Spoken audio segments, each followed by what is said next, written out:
ये बात तो हम सब जानते हैं कि एल्बर्ट आइंस्टाइन हिस्ट्री का सबसे बड़ा जीनियस था। इतना जीनियस कि वो अकेला ही हजारों साइंटिस्ट से ज्यादा दिमाग लड़ा सकता था। जो चीज हम इंसान समझना तो दूर की बात, सोच भी नहीं सकते, वो आइंस्टाइन ने सोची भी, समझी भी और उसको पूरी दुनिया के लिए आसान भी बनाया। एल्बर्ट आइंस्टाइन एक फिजिसिस्ट थे जिन्होंने थ्योरी ऑफ रिलेटिविटी, E=mc² और फोटो इलेक्ट्रिक इफेक्ट के लॉज बनाकर पूरी दुनिया को हैरान और परेशान छोड़ दिया था और इसकी वजह से ही इनको नोबेल प्राइज से भी नवाजा गया। इनकी एक्स्ट्रा ऑर्डिनरी सोचने और समझने की सलाहियत देखकर लोग समझते थे कि आइंस्टाइन के पास एक स्पेशल ब्रेन है जो हम आम इंसानों से काफ़ी ज़्यादा मुख्तलिफ है। इस बात का खुद आइंस्टाइन को भी अंदाजा था। इसी वजह से वो नहीं चाहते थे कि मरने के बाद इनकी बॉडी के किसी भी हिस्से पर रिसर्च की जाए, बल्कि उन्होंने तो ये इंस्ट्रक्शंस दे रखी थी कि मरने के बाद इनकी बॉडी को जलाकर राख कर दिया जाए। लेकिन फिर वही हुआ जिसका आइंस्टाइन को डर था। 18 अप्रैल 1955 को प्रिंसटन हॉस्पिटल में जब आइंस्टाइन का इंतकाल हुआ तो ऑटोप्सी के लिए यानी मौत की वजह जानने के लिए जो डॉक्टर आया उसने चुपके से आइंस्टाइन का ब्रेन निकाल लिया, क्योंकि उसको ये जानने की क्यूरियोसिटी थी कि दुनिया के सबसे बड़े जीनियस के ब्रेन में आखिर ऐसा है क्या। नाजरीन, आइंस्टाइन का ब्रेन चुराने वाले डॉक्टर थॉमस हार्वी थे, जिनको अपने साथ होने वाले अंजाम से ज्यादा इस स्पेशल ब्रेन को स्टडी करने में दिलचस्पी थी। कुछ दिनों के बाद जब प्रिंसटन हॉस्पिटल को डॉक्टर हार्वी की इस हरकत का पता चला तो उनको अपनी जॉब से हाथ धोना पड़ा। लेकिन डॉक्टर हार्वी आइंस्टाइन के बेटे हंस अल्बर्ट से जैसे तैसे करके ये परमिशन लेने में कामयाब हो गए कि वो उसके बाप के स्पेशल ब्रेन के अंदर छुपे राजों से पर्दा उठाकर उसको दुनिया के सामने लाना चाहते हैं। इस दिन के बाद से शुरू हुआ इस ब्रेन का एक लंबा तरीन सफर। डॉक्टर हार्वी एक पैथोलॉजिस्ट थे जो सिर्फ पोस्टमार्टम करना जानते थे। ये उनका सिर्फ ख्याल था कि वो इतने बड़े जीनियस के ब्रेन पर रिसर्च कर पाएंगे। अब कंडीशन ये थी कि डॉक्टर हार्वी प्रिंसटन हॉस्पिटल की जॉब से भी हाथ धो बैठे थे और अपने पैथोलॉजिस्ट का ओहदा भी। आइंस्टाइन का ब्रेन जो पहले ही डॉक्टर हार्वी प्रिजर्व कर चुके थे, वो इसको लेकर पेंसिल्वेनिया के शहर फिलाडेल्फिया ले गए, जहां उन्होंने ब्रेन की कई फोटोज ली और फिर उसको 240 छोटे छोटे पीसेज में काटकर हर पीस को अलग अलग जार में प्रिजर्व करके अपनी बेसमेंट में छुपा दिया।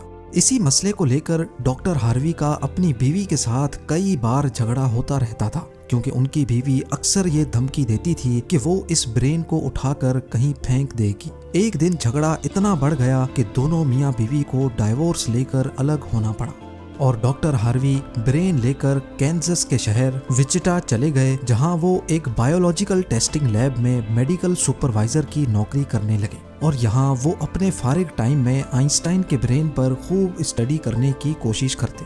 इसके बाद कई बार वो अलग अलग जॉब छोड़कर मुख्तलिफ शहरों में ये ब्रेन लेके घूमते रहे। कई साल गुजर चुके थे लेकिन डॉक्टर हार्वी आइंस्टाइन के ब्रेन पर कुछ खास रिसर्च ना कर सके। उल्टा उनका मेडिकल लाइसेंस ही कैंसिल कर दिया गया और नौबत यहाँ तक आ गई कि उनको एक प्लास्टिक की फैक्ट्री में जॉब स्टार्ट करनी पड़ी। तभी उन्होंने पहली बार एक अच्छा फैसला किया कि वो इनके ब्रेन के अलग अलग हिस्सों को दुनिया भर के बेस्ट न्यूरोपैथोलॉजिस्ट के पास डिटेल्ड रिसर्च के लिए भेजेंगे। लिहाजा उन्होंने ऐसा ही किया। 1955 में ब्रेन चोरी होने के 30 सालों के बाद यानी 1985 में पहली बार आइंस्टाइन के ब्रेन पर एक स्टडी पब्लिश की गई। इसके बाद अगले 28 सालों तक इस जीनियस ब्रेन पर दुनिया भर के न्यूरोपैथोलॉजिस्ट ने कई स्टडीज पब्लिश की, जिनमें बताया गया कि आइंस्टाइन का ब्रेन आम इंसान के ब्रेन से काफी डिफरेंट था। सबसे बड़ा डिफरेंस ब्रेन के कॉर्पस कैलोसम नामी हिस्से में पाया गया। अब यहाँ ये जानना जरूरी है कि इंसानी ब्रेन दो अलग अलग हिस्सों में डिवाइडेड होता है। इंसान जो भी काम करता है वो ब्रेन के एक हिस्से में पहले प्रोसेस होता है और फिर ब्रेन हमारे जिस्म के उस हिस्से को सिग्नल देता है। लेफ्ट ब्रेन हमारे जिस्म के राइट हिस्सों को कंट्रोल करता है, जबकि राइट ब्रेन हमारे जिस्म के लेफ्ट हिस्से को कंट्रोल करता है। इसके अलावा 90% इंसानों का लेफ्ट ब्रेन बोलने, समझने, मैथमेटिकल कैलकुलेशंस और राइटिंग यानी लिखने के दौरान काम करता है, जबकि राइट ब्रेन के पास क्रिएटिविटी, शेप्स को पहचानने, आर्ट और म्यूजिकल स्किल्स की जिम्मेदारी होती है। अब आप भी ये सोच रहे होंगे कि इस सब में कॉर्पस कैलोसम का क्या काम है। फर्ज कर लें कि आप कीबोर्ड पर टाइपिंग कर रहे हैं या फिर मोबाइल फोन पर। इस दौरान हमारे दोनों हाथ टाइपिंग करने में बिजी हैं। कुछ अल्फाबेट्स हमारा सीधा हाथ टाइप कर रहा है तो कुछ उल्टा हाथ। टाइपिंग के दौरान आपके लेफ्ट हैंड से एक मिस्टेक हुई तो आपने फौरन अपना राइट हैंड इस्तेमाल करके उस मिस्टेक को इरेज किया। तो इसका मतलब ये हुआ कि जब हमारे राइट ब्रेन से मिस्टेक हुई तो उसने लेफ्ट ब्रेन को फौरन सिग्नल देकर वो मिस्टेक ठीक करवाई। ब्रेन के दोनों हिस्से आपस में जिस चीज के थ्रू कम्युनिकेट करते हैं उसको कॉर्पस कैलोसम कहा जाता है। और आइंस्टाइन का कॉर्पस कैलोसम आम इंसानों के मुकाबले में कुछ ज्यादा ही बड़ा था, यानी उनका लेफ्ट और राइट ब्रेन का आपस में बहुत स्ट्रॉन्ग कनेक्शन था, जिसकी वजह से आइंस्टाइन एक ही वक्त में काफी कॉम्प्लेक्स प्रॉब्लम्स और सिचुएशंस को इमेजिन कर सकते थे। कॉर्पस कैलोसम के बड़े होने के अलावा आइंस्टाइन के ब्रेन का पैटर्न भी आम इंसानों से काफी मुख्तलिफ था और रिसर्चर्स का मानना है कि इसकी वजह से ब्रेन में न्यूरॉन्स का फ्लो काफी बेहतर था। न्यूरॉन्स के अच्छे फ्लो होने का मतलब है कि इनकी मैथमेटिकल कैलकुलेशंस की पावर काफी ज्यादा स्ट्रॉन्ग थी।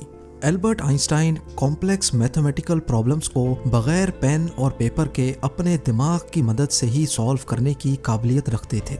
न्यूरॉन्स ज्यादा होने की एक और वजह भी रिसर्च पेपर्स में बताई गई। जब आइंस्टाइन के ब्रेन का वजन किया गया तो उसका वजन 1230 ग्राम था, जबकि आम इंसानों का 1400 ग्राम होता है। रिसर्चर्स का मानना है कि इनके ब्रेन की लाइनिंग काफी पतली थी, जिसकी वजह से इनमें ज्यादा न्यूरॉन्स पाए जाते थे। लेकिन सबसे बड़ा सवाल अभी भी वही था कि क्या आइंस्टाइन ऐसे स्पेशल ब्रेन के साथ पैदा हुए थे या इनके पैदा होने के बाद इसमें चेंजेस आई। जांच के बाद मालूम पड़ा कि एल्बर्ट आइंस्टाइन जब पैदा हुए थे तो वो पूरे 5 सालों तक बोल नहीं सकते थे, जबकि दूसरे बच्चे 2 या 3 साल की उम्र में बोलना शुरू कर देते हैं। जब उन्होंने बोलना शुरू भी किया तब भी वो ज्यादा बोलना पसंद नहीं करते थे, बल्कि हमेशा अपनी सोचों में ही गुम रहते थे। उनके पास चीजों को मेमोराइज करने की पावर काफी कम थी, यहाँ तक कि उनको सिंपल मैथ्स के टेबल भी याद करने में मुश्किल होती थी। वो मैथ्स और नंबर्स को लॉजिकल तरीकों से प्रोसेस करने के मास्टर थे, ना कि उनको रट्टा लगाकर याद करने के। स्कूल लाइफ में बाकी हर सब्जेक्ट में आइंस्टाइन फेल होते थे, सिर्फ मैथ्स और साइंस वो वाहिद सब्जेक्ट्स थे जिसमें आइंस्टाइन के नंबर्स सबसे ज्यादा आते थे। जब एल्बर्ट आइंस्टाइन 12 साल के थे तब एक फैमिली टीचर अपनी ज्योमेट्री की बुक इनके पास भूल गए। हैरत अंगेज तौर पे सिर्फ एक ही दिन में आइंस्टाइन वो पूरी बुक पढ़कर अपने ज्योमेट्री के कॉन्सेप्ट्स क्लियर कर बैठे। ना सिर्फ इतना, बल्कि सिर्फ 14 साल की उम्र में ही वो इंटीग्रल और डिफरेंशियल कैलकुलस के मास्टर बन चुके थे।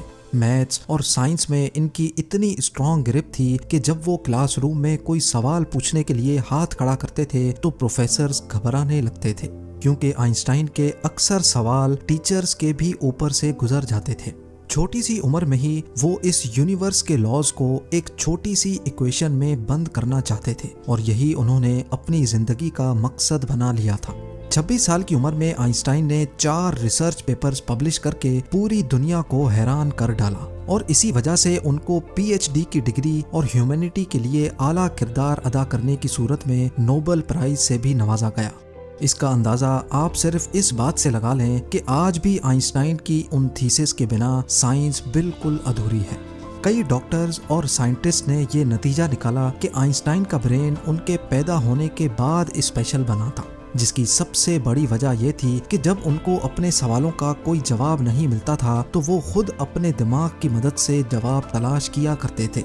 छोटी उम्र में ही ऐसा करने से इनका ब्रेन उसी हिसाब से डेवलप होता गया।